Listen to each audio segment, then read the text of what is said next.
I just got the world's largest Marvel Legends action figure, and it's right here in this box. And if you're not sure and you don't know what this is, I don't know what stone or rock you've been hiding under, because this has been a big deal for the last year. And I thought something of this scale deserves a really awesome way to open it. A chainsaw. That's right, I'm gonna open Galactus with a chainsaw. Before I go any further, don't forget, if you ever use a chainsaw, ear protections, eye protections, and trust me, don't do this because I'm nowhere near a professional.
Here we have Galactus out of its boxes, and that was really fun to just rip that box open.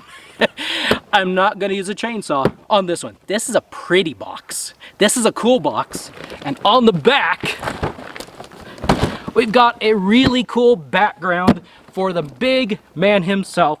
I think that'll do it for this video today. I might do a video reviewing it. We'll see if any of you want to see it. Later. See you in the next video.